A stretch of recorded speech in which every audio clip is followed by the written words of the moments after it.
सबर कर रहे हैं। बस जिस दिन हमारे सबर का पैमाना लबरेज हो जाएगा उस दिन हम खामोश नहीं रहेंगे। ये चेतावनी मैं किसको दे रहा हूं? इस हिंदुस्तान में तो टकले हैं, टकले को आप समझते होंगे। एक टकला यूपी में बैठा है, दूसरा टकला दिल्ली में बैठा है। मैं इसको चेतावनी दे रहा हूं, कल से मैं भी मैदान में उतरने जा रहा हूं और ये कोशिश करूंगा कि कौन लोग हैं जो हमारी मस्जिदों पे हमला करेंगे, तो कौन लोग हैं हमें डराने की कोशिश करेंगे। मोदी हुकूमत पर बरस पड़े सैयद अशरफ। मोदी हुकूमत पर बरस पड़े सैयद अशरफ। पीएम मोदी वजीर दाखिला अमित शाह को बनाया तनकीद का निशाना। जी हां दोस्तों, रियासत कर्नाटक की मारूफ समाजी व सियासी शख्सियत आंजानी वजीर आजम वीपी सिंह के साबिक सियासी मुशीर सैयद अशरफ ने अपनी तकरीर में मोदी हुकूमत को आड़े हाथों लिया है। सैयद अशरफ ने कहा कि अक़लियतों मुसलमानों को मसलसल निशाना बनाया जा रहा है। दरगाहों, ईदगाहों, खानकाहों और मसाजिद को निशाना बनाया जा रहा है। दिल्ली में एक तारीखी ईदगाह को ढाने का अफसोसनाक वाकया पेश आया है।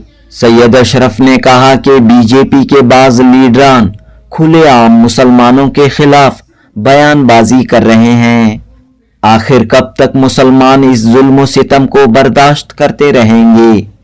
करप्शन, बदउनवानी, नाइंसाफी के खिलाफ आवाज बुलंद करने वाले सैयद अशरफ ने मरकजी हुकूमत और बीजेपी की मुस्लिम मुखालिफ फैसलों की शिद्दत के साथ मजम्मत की है और तमाम मुसलमानों को ये पैगाम दिया कि अब मुसलमान अपने हुकूक के लिए, इंसाफ के लिए जाग जाएं।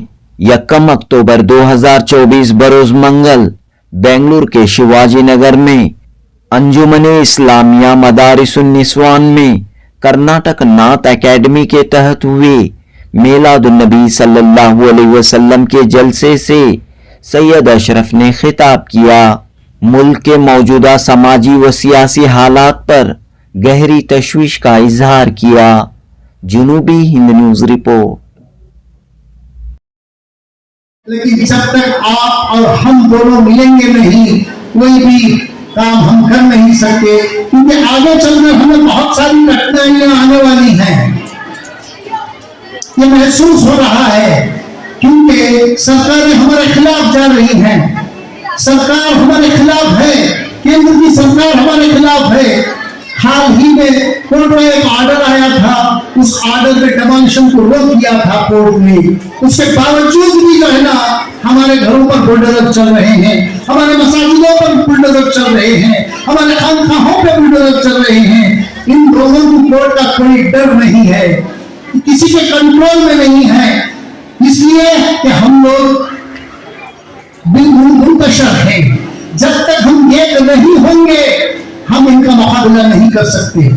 इसलिए मैं चाहता हूं कि आप भी हमारे साथ मिलकर इस जद्दोजहद में शामिल हो जाइए और हमें अपनी बिखार को बचाना है, हम अपनी गुजरी हुई ताकत को वापस लाना है और हमें इस दुनिया को दिखाना है कि हम जो हैं इस देश के वासी हैं, इस देश में पैदा हुए हैं और इस देश में ही मर जाएंगे और इस देश की मिट्टी में ही मिल जाते हैं। हम ये बताना हमारा फर्ज होगा।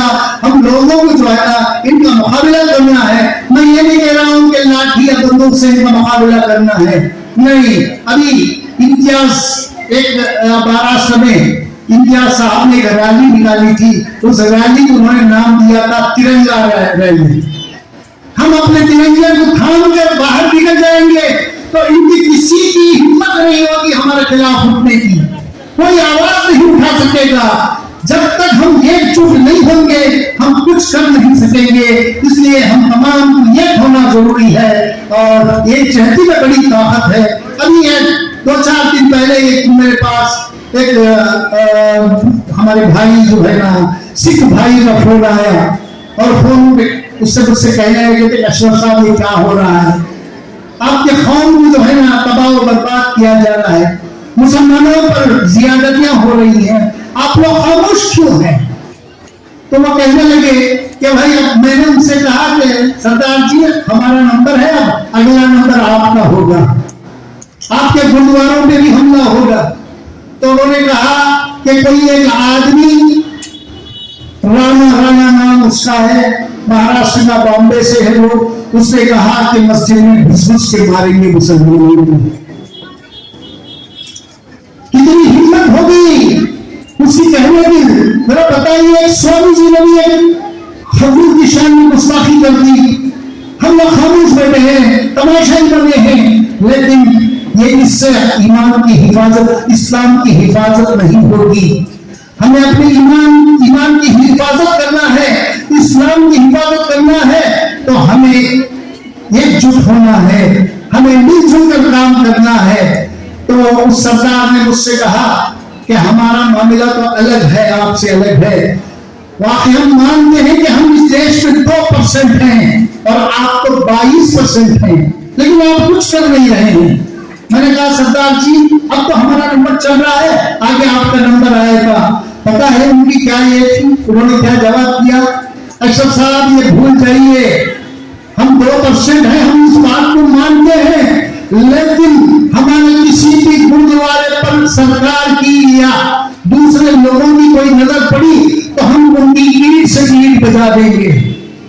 ये 2% कौम का ये है आवाज है, वो कह रहा है कि हम ईंट से ईंट बजा देंगे उनकी। सिर्फ हमारे गुरुद्वारा के सामने आके खड़े हो जाए, हम क्या करते हैं ये दिखा देते हैं, सरकार के घुटने दिखा देंगे, पार्लियामेंट से किसी भी मेंबर को बाहर निकलने नहीं देंगे। यह उनका कहना था। वो 2% वाला इतनी बड़ी बात कर रहा है, हम 22% वाले खामोश बैठ के तमाशा देख रहे हैं। क्या ये सही है? आप इसको सही मानते हैं? इसको हमें सही मानना नहीं चाहिए, डटकर मुकाबला करना चाहिए। और जो है ना, जो कॉन्स्टिट्यूशन, जो आइन, जो हमारे लिए हक दिया है, जो कॉन्स्टिट्यूशन ने हमें जिस चीज का हक दिया है, उस हक को लेकर हम आगे बढ़ना चाहिए। जब कॉन्स्टिट्यूशन ने, आइन ने हमें तमाम चीजों से नवाजा है, तो हम क्यों खामोश बैठे हैं? कब तक खामोश बैठेंगे? हमें खामोश बैठना नहीं चाहिए। तमाम मैं मुसलमानों से अपील करता हूं कि खुदारा आने वाले दिन हमारे लिए बहुत ही मुश्किल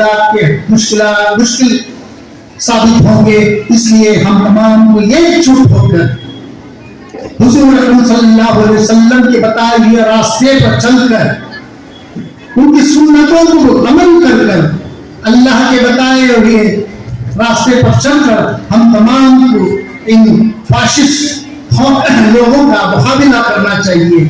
और जो कोई भी कह रहा है मस्जिदों में घुसेगा, तो उसको अभी से सही करना चाहिए हम लोगों को। अगर एक बार हम बाहर निकल गए ना, अब मैं ये भी कहना चाहता हूं कि हम जमीन तक झुके हैं। सरकारें चाहती हैं कि हम जमीन खोद के अंदर जाएं, ये हमारे बस की बात नहीं है। जिस दिन हमसे ये कहा जाएगा जमीन के अंदर भी जाओ, जाके वहां तक झुको, हम झुकेंगे नहीं। जिस दिन हम खड़े हो गए, उस दिन इनकी कोई खैर नहीं रहेगी, मैं बताना चाहता हूं। क्योंकि मुसलमान वो कौम है किसी को डरी नहीं है, और डरने वाली कौम नहीं है। आप बुज़दिल नहीं है, बुज़दिलों की बातें नहीं करिए। आप बहुत ही ईमानदार अल्लाह की रस्सी को थामे हुए। हाँ, हमारा मजहब हमें शांति का पैगाम देता है, सबर का पैगाम देता है। हम सबर कर रहे हैं, सबर कर रहे हैं। बस जिस दिन हमारे सबर का पैमाना लबरेज हो जाएगा, उस दिन हम खामोश नहीं रहेंगे। ये चेतावनी मैं किसको दे रहा हूं? इस हिंदुस्तान में तो टकले हैं, टकले को आप समझते होंगे। एक टकला यूपी में बैठा है, दूसरा टकला दिल्ली में बैठा है। जिसे मैं इसको चेतावनी दे रहा हूं, कल से मैं भी मैदान में उतरने जा रहा हूं और ये कोशिश करूंगा कि कौन लोग हैं जो हमारी मस्जिदों पे हमला करेंगे, तो कौन लोग हैं हमें डराने की कोशिश करेंगे।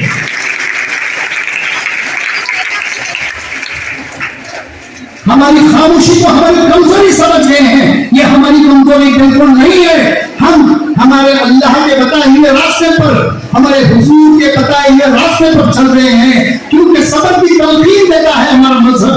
सबर कर रहे हैं। सबर का मतलब बिल्कुल हमारी ये नहीं है, खामोशी नहीं है, ये हमारी कमजोरी नहीं है। हम उतरेंगे मैदान में और छोड़ेंगे नहीं। कोई भी हो, हमें उससे क्या लेना है, हमें हमारे मजहब को बचाना है। हिंदुस्तान में दिल्ली में जो है ना, राजधानी में, हिंदुस्तान की राजधानी दिल्ली में था, मुगल ईदगाह के नाम से मशहूर था। एक 500 साल पुराना ईदगाह था। शरपसंदों ने उसे ढा दिया 2 दिन पहले। इसके बावजूद के सुप्रीम कोर्ट से डायरेक्शन थे कि कोई भी डिमोलिशन का काम 1 अक्टूबर तक नहीं होगा। उसके बावजूद किसी का भी डर नहीं है, ना हुकूमत को किसी इसका डर है, गवर्नमेंट कोर्ट का डर है, और न किसी आवाम का डर है। ये अपनी मनमानी कर रहे हैं। अभी KM20 में भी, यहाँ कर्नाटक की KM20 मंडिया डिस्ट्रिक्ट में भी एक मस्जिद का कब्जा ले लिया। अरे हम कब तक देखते रहेंगे? हमें तो जागना है। हम सो गए थे, लेकिन मैं इनसे कहता हूं, इनको चेतावनी देता हूं, सोए हुए शेरों को मत जगाइए। जिस दिन शेर जग जाएगा ना, आप गीदड़ कहीं भी रहेंगे, कहीं भी नजर नहीं आएंगे। आप इस बात की मैं चेतावनी दे रहा हूं। अब बस करिए। मोदी जी, आपने भी बहुत कर लिया, हमारे ऊपर बहुत जुल्म उठा लिए। अब आपका जुल्म सहेंगे नहीं। हमने भी बहुत देखा, हमने देश को बचाना चाहा। हम देश पे कोई किसी तरह की गलती करने के नहीं है। हम इस देश के वासी हैं। हर बार कोई ना कोई एक गुजरता है, कहता है कि मुसलमानों तुम पाकिस्तान चले जाओ, क्यों तुम्हारे बाप का मुल्क नहीं है? ये हमारा मुल्क है, हमने बनाया है। किसी के बाप का मुल्क नहीं है, किसी तबले का मुल्क नहीं है, न किसी प्राइम मिनिस्टर का मुल्क है। ये हम सब का मुल्क है। हम सब, हमारे बुजुर्गों ने इसे सींचा है। आप जाकर इंडिया गेट पर देखिएगा, 96,000 शहीदों के नाम दर्ज हैं। उसमें सबसे ज्यादा नाम जिनके हैं वो मुसलमान हैं। 63,000 से ज्यादा शहीद हुए। आप कहीं भी नजर नहीं आते वहां। 63,000 हम लोग हैं। हमारे उलमा में शहीद, हमारे कई उलमा शहीद हो गए। हमने लड़ाई शुरू की थी इस देश को बचाने का। इस देश के आंदोलन की लड़ाई मुसलमानों ने शुरू की थी, और हमारी खामोशी में हम लोग हर बार कह देते हैं कि तुम पाकिस्तान चले जाओ। आप ही क्यों नहीं चले जाते?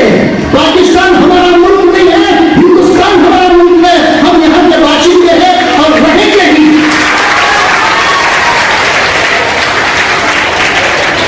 अब हमें किसी से डरने की जरूरत नहीं है। जब तक हम हमारे मजहब को अपनाएंगे, मजहब के मुताबिक हम चलेंगे, मजहब के मुताबिक अल्लाह के नजदीक हो जाएंगे, अल्लाह और रसूल के बताए हुए रास्ते पर चलने लगेंगे, तो अल्लाह की गैबी मदद हमें आ जाएगी, गैबी मदद हमें मिलेगी। हमें पीछे हटना नहीं है, क्योंकि जो चीज आपने शाहीन बाग में औरतों ने दिखा दी, जिस तरह से हुकूमत के घुटने टिकवा दिए औरतों ने, जब औरतों ने यह बता दिया कि हम बहुत कुछ कर सकते हैं, जब आप ये कर सकते हैं तो हमारा भी साथ दीजिएगा। हम सब मिलकर एक नया हिंदुस्तान बनाएंगे, और जो हमारे खिलाफ उठने वाली जो आवाजें हैं उसे बंद करके रहेंगे। ये हमें आज इस बात का हमें आगाह करना है। हम लोगों को जो है ना, हमारे मुल्क को बटने नहीं देना है। हमारे मुसलमानों को कोई आंच न आए, और हमें यह देखना है हमारे मस्जिदों पे कोई आवाज नहीं उठे, हमारे मस्जिदों के खिलाफ कोई आवाज ना उठे, हमारे दूसरे जो है ना, हमारे ईदगाहों के खिलाफ कोई आवाज ना उठे, हमारे मजहब के खिलाफ कोई आवाज ना उठे।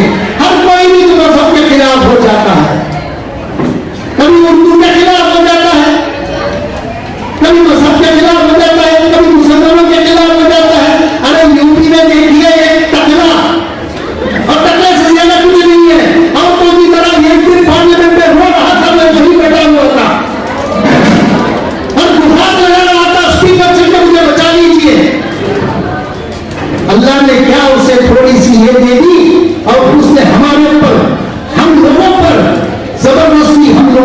है ना सताने की कोशिश कर रहा है।